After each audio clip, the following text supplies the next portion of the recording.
Fala, meus queridos, tudo bem com vocês? Estamos aqui de volta no canal depois de um longo tempo sem vídeos, revigorado depois do Brazilian National 2023. Então, Flesh and Blood floresceu no Brasil, tá explodindo de novo. Coisa maravilhosa que foi esse torneio. E hoje vocês vão ver o primeiro vídeo de uma série de vídeos onde estou conversando com cada um que fez top 8 no Nationals nosso, tá? Hoje o primeiro vídeo é com o Paco, que passou lá em sétimo lugar com a Lexi. Depois ele venceu a partida do top 8 e ficou ali no top 4, tá? Garantindo uma Gold Foil, garantindo vaga no Nacional e garantindo uma premiação. Então, fica aí, assiste que o papo tá da hora. Então estamos aqui com o... Agora já vai começar a primeira dúvida, hein? Francisco Leiva. Espanhol. Espanhol é sobrenome ou o sobrenome é É, espanhol? o espanhol é sobrenome, mas não é espanhol, você acredita? Ah, é? Na verdade, esse vem do lado italiano da família. Caramba, primeira curiosidade aqui. Originalmente era Spagnoli, né? Escreve Spagnoli quando veio pro Brasil, que significa espanhol em italiano. Mas aí quando chegou aqui meu bisavô italiano, ele foi registrar meu avô e aí virou espanhol É e aí virou isso. uma piada, né? Porque aí minha mãe é da Espanha, meu avô é da Espanha, eu tirei a dupla cidadania espanhola e ficou mais engraçado pelo menos. Muito bom. E Paco é um apelido bem espanhol, né? Paco é qualquer Francisco lá na Espanha, é Paco, né? O Chico deles é o Paco, né? Ah, legal. Então começamos assim com essa figura maravilhosa aqui, o Paco, e esse top 8 lá no Nacional de Flash and Blood, né? Você passou em Sétimo. sétimo, né? Isso. É... conta pra gente, vamos falar um pouquinho da sua história com Flash and Blood aí. Como é que você conheceu o jogo e quando você conheceu o jogo? Cara, eu conheci o jogo no final do ano passado. Eu tinha parado de jogar o outro card game, né? Magic? E isso. Eu não sei se é o nome proibido, né? Não, pô, aqui nada é proibido. Então tá ótimo. É que tem uns nomes proibidos dentro do Flash and Blood, né? Tem um pessoal que se incomoda, né? Tem bastante. Então eu tinha parado de jogar Magic ali há um ano mais ou menos. E o Markovs, um amigo meu de muito tempo do Magic, a gente dividiu o time lá na época do Magic e tudo mais. Ele falou: pô, comecei a conhecer um jogo novo aqui, adorei. Você não quer conhecer? Aí eu tava meio ainda indeciso sobre começar um novo card game, né? Tinha acabado de parar de. Tinha saído de um card game que eu joguei durante muito tempo.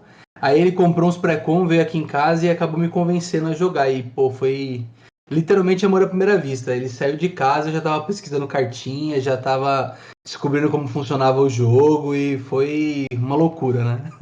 Que legal. Eu lembro de te encontrar na primeira temporada competitiva do Brasil, né? Nos ProQuests.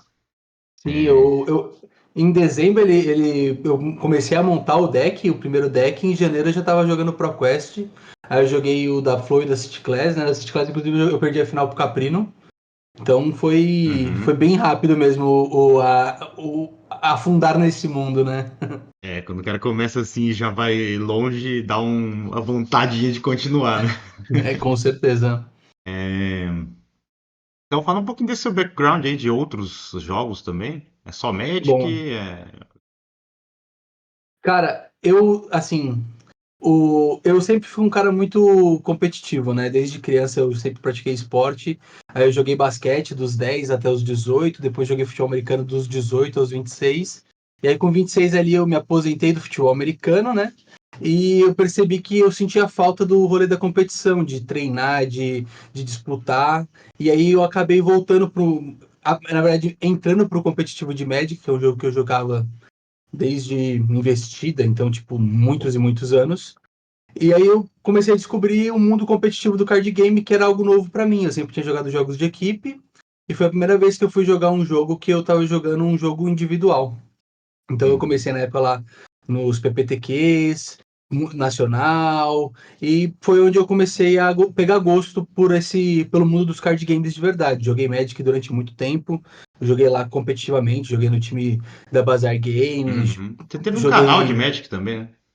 Eu tive um canal de Magic lá nos primórdios, é uma vergonha, não procurem, que chamava Guia do Sacoleiro das Galáxias, que na época a gente tinha um formato que foi criado, eu acho que em Minas Gerais, e que ele acabou dando certo aqui em São Paulo durante um tempo, que chamava Sacola, porque a gente percebeu que o pulo de você conhecer o Magic para você conseguir jogar Magic tinha um abismo financeiro, né? Então a gente criou o Sacola, que era um formato onde você buildava seu deck, ele tinha um limite de valor.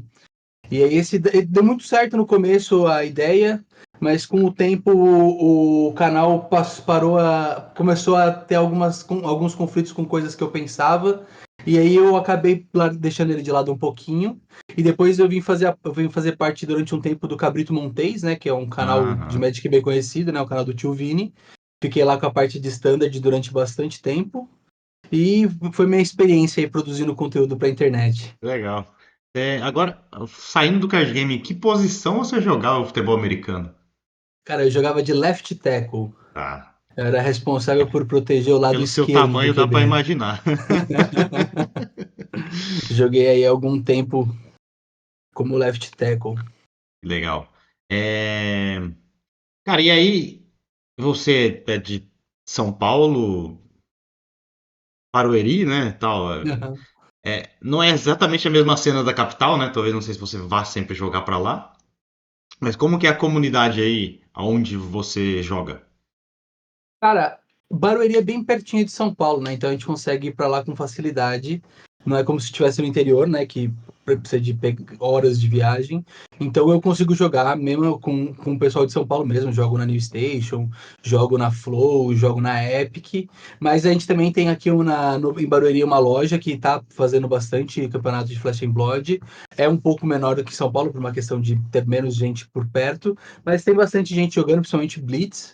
Uhum. Então, aí a comunidade de Flash Bot ela é diferente. Eu comento isso e às vezes o pessoal acha que é só alguém tentando te convencer a ir jogar o jogo e não é. Eu tive muito tempo na comunidade de Magic, tem pessoas excelentes lá também, mas também tem muitos problemas lá na comunidade do Magic, até porque por ser uma comunidade, assim, um pouco mais velha, um pouco mais antiga, que tem uma cabeça às vezes que não foi renovada. E o Flash and Blood, eu percebi que as pessoas são acolhidas muito facilmente. A galera do Flash and Blood é, tipo, muito gente boa. Toda vez que você vai conhecer uma pessoa nova, que acabou de chegar na lojinha, você vê a pessoa chega e já, pô, tem deck pra emprestar, vem jogar, vamos te ensinar. E eu acho que isso daí faz muita diferença pro card game, porque no fim do dia, Uhum. o card game é um jogo individual, mas a gente vai para a lojinha depois dos nossos trabalhos, encontrar pessoas que a gente se torna amigos e é o nosso happy hour. Então, quando eu vou na terça-feira jogar CC na New Station, eu não tô só indo jogar um campeonato, eu tô indo ver meus amigos que estão lá jogando CC também.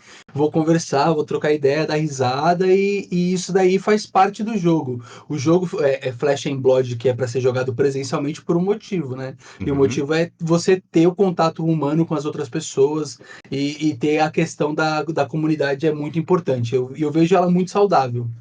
Legal. Eu não sei se você tem essa mesma percepção, mas eu acho que também a faixa etária é um pouco maior, né, do que a de Magic. Eu percebo que a maioria das pessoas são um pouco mais velhas. O Flash and Blood, eu acho que ele começou aqui pegando pessoas que já gostavam de card game, né? Uhum. Então eu vejo que tem gente do Magic, do Pokémon, do Yu-Gi-Oh! E essas pessoas, muitas vezes, elas já conhecem como que funciona um card game. E o Flash and Blood, então, traz pessoas já com mais experiência, isso é fato. Agora tá começando a aparecer uma galera um pouco mais nova, né? Aqui em São Paulo, Legal. principalmente ali para a região da época, eles estão formando novos jogadores, literalmente, é uma comunidade crescente. Mas a galera, assim, que você vê já jogando, pô, no top 8 ali, eu acho que a maioria já tava perto dos 30, né? Então. E falando então do Nacional, como é que foi assim a sua preparação? Tipo, primeiro, como é que você escolheu o seu deck? Em que momento? E como é que foi essa preparação? Como é que você fez para treinar? Cara, eu peguei a vaga pro Nacional jogando de Dash Control, né? Que Aham. é um pouquinho groselha, talvez. Apesar de não ser um deck forte, é um deck que é um pouquinho difícil de pilotar ele, é um pouquinho difícil de escolher a build, porque a adaptação ao meta não é tão simples. Uhum. E quando eu comecei a treinar pro Nacional, meu objetivo era jogar de Dash Control no Nacional também. Quando saiu o Dusk to Dawn, eu achei que o deck ficou mais forte, inclusive, né? Porque veio o Warmongers, que ele só encaixa no deck, é uma azul que bloca 3 e Sim. é isso.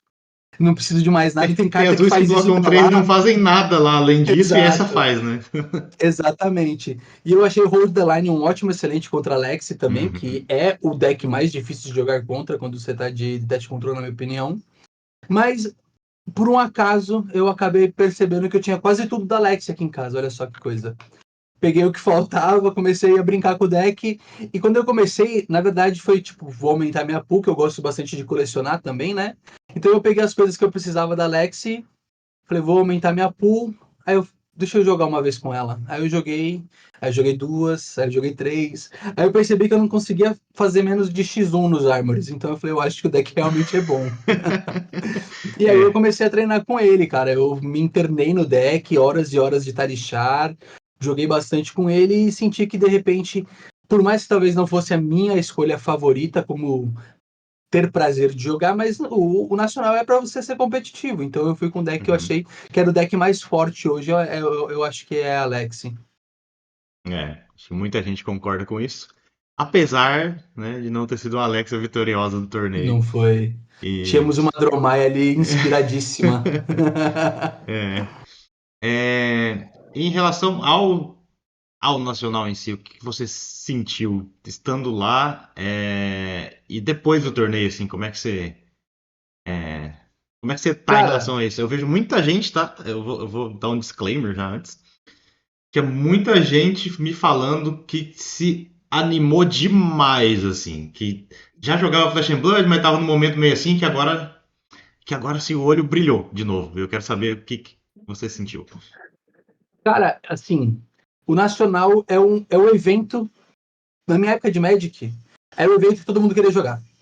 Todo mundo queria jogar o Nacional, porque, pô, ser campeão brasileiro é um negócio que, pra Demais. gente brasileiro, cresceu vendo futebol, pô, campeão brasileiro é incrível, né? Uhum, E é o que leva para o Mundial. E eu acho que ser campeão mundial é o ápice de qualquer esporte, seja esporte físico, intelectual, qualquer um que seja.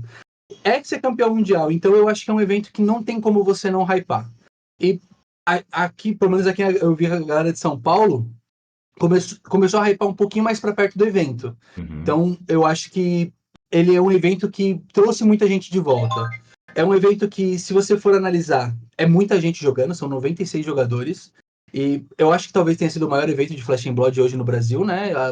Antes disso a gente não teve nenhum tão grande. acho que sim. E, cara, são 2 dias insanos. Pra quem jogou, e você sabe que você jogou, é cansativo demais. No primeiro dia, a gente chega às 9 da manhã e sai às 9 da noite, É. joga 12 rodadas e drafta 2 vezes, para no segundo dia jogar 3 rodadas estando cansado e ver se conseguiu chegar no top 8. Então, ele é desgastante em muitas maneiras, é desgastante fisicamente de você estar lá, e às vezes você se alimenta mal, porque entre uma rodada e outra você tem que comer alguma coisa, Aham. você tem que beber água e, pô, é um negócio que às vezes você esquece ou você não consegue. Você cansa mentalmente, porque são partidas muito intensas. Eu tive uma partida com o Marcelo, que jogou a final na segunda rodada, que eu saí dela completamente cansado. Foi uma partida. Ele tava de bravo, meio Meio fadiga, fadiga, eu né? tava de Lexi, e ele me fadigou com 2 de vida, é uma partida intensa e, cara, é muito puxado. E fora isso, também tem a parte psicológica, né? Que nem o meu caso, que entrei na Bacia das Almas ali, eu fui um dos X4 que entrou e Uhum. acabou a rodada e você fica naquela tensão. É um evento que, pô, segunda-feira eu tava quebrado, cara. Mas você sai de lá muito feliz. Sim. É um evento impressionante e eu espero de fato que tenha hypado a galera. Porque daqui a um mês, né, a gente tem um Battle Hard, né, de Rio de Janeiro, e a gente quer muito que o evento seja tão grande ou maior que esse para Sim. continuar recebendo os eventos da LSS, né?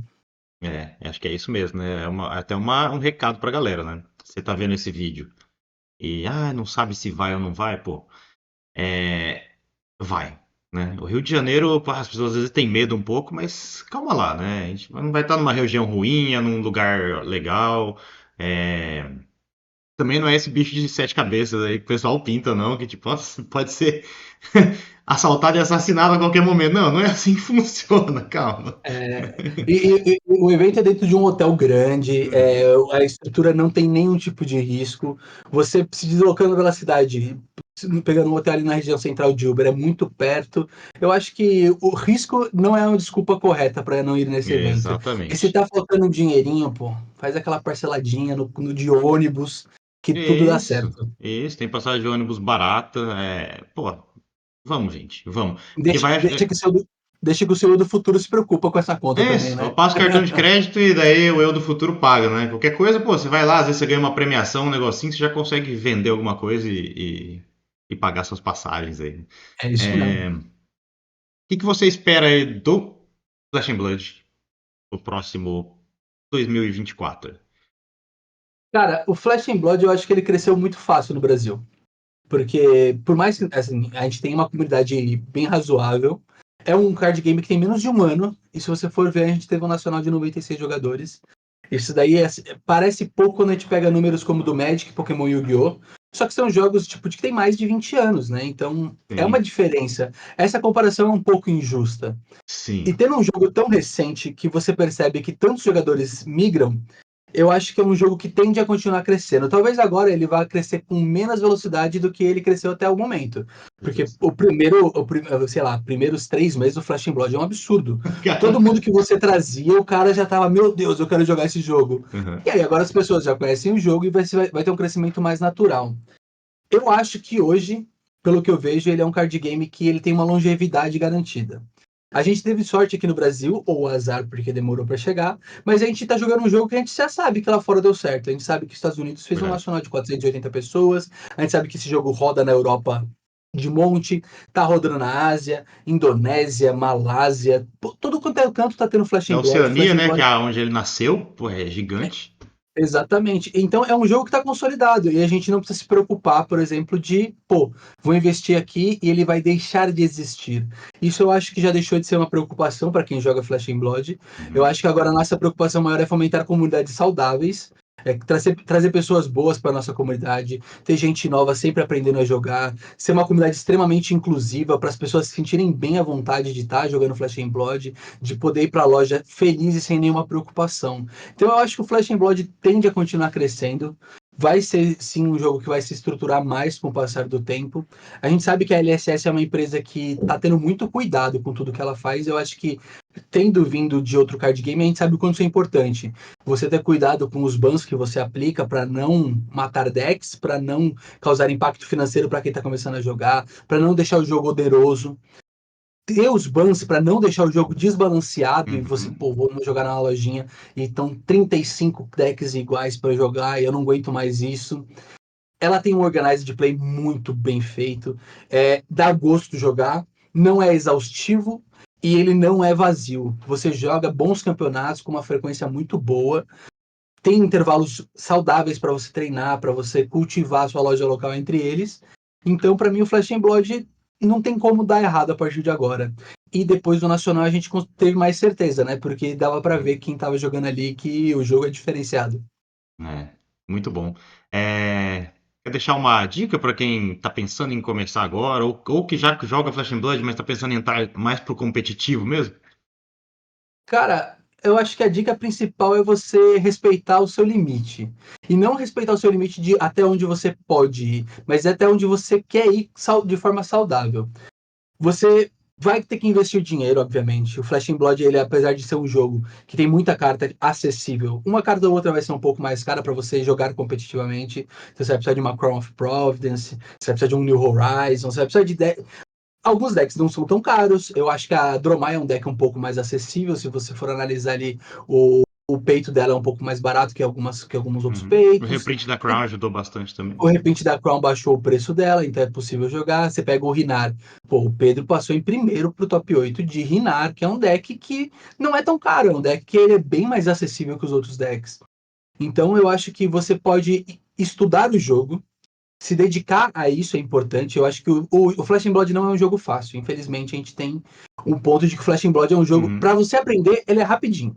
A mecânica de jogar ele é muito fácil, mas para você masterizar tudo que você precisa masterizar, você vai precisar se dedicar, você vai precisar entender como que funciona o valor no jogo, como que funciona a leitura de quem que é o jogador que está na vantagem para saber se você precisa fazer alguma coisa para modificar essa posição. Então, é um jogo que exige você estudar, exige você treinar, é um jogo que você não vai aprender só jogando ele sem entender as mecânicas dele, as contas dele, como ele funciona. Mas é um jogo que qualquer pessoa pode claramente entrar e masterizar. Eu comento isso que o pessoal às vezes fala, pô, eu não vou jogar Magic competitivo, porque eu vou chegar lá jogando há um mês e tem cara que joga há 12 anos. Uhum. Cara, é verdade. É verdade. E você vai levar tempo para adquirir toda aquela curva de conhecimento do Magic. E o Flash and Blood é um jogo recente. Aqui no Brasil, existem pessoas que jogam desde antes do lançamento, é um grupo pequeno, mas Uhum. a maioria das pessoas aqui no Brasil não joga há um ano. Então você não precisa se preocupar em estar entrando num mar de tubarões para nadar. Você vai estar jogando com pessoas que aprenderam recentemente, pessoas que se desenvolveram. Algumas pessoas têm mais aptidão para isso, outras pessoas vão precisar de mais tempo, mas todo mundo está ali no começo da sua curva de aprendizado. É possível você entrar e desbravar esse mar sem se preocupar em morrer no caminho. Você vai ter tempo e o mais importante de tudo é se divirta nesse processo. Se esse processo você fizer você se divertir, se você tiver prazer em descobrir o jogo, não tem por que ter medo. É só ir fundo que frutos bons acabam vindo, né? Pô, excelente. Uma baita mensagem aí para quem tá pensando em investir a fundo nesse jogo. Paco, obrigado. Ah, parabéns mais uma vez aí pelo seu top 8 e a classificação para o Mundial. Eu que Espero agradeço. vai jogar o Mundial em casa, né, basicamente. É, vou ter uma vantagem de campo. E muito boa sorte para você lá então, e obrigado mais uma vez. Muito obrigado. Eu que agradeço aí o convite de participar e de falar com o pessoal aí que está acompanhando tanto o cenário existente como o pessoal que está começando agora. Venham jogar com a gente porque é incrível. Vocês vão ver que vale muito a pena jogar esse jogo. É isso. Falou.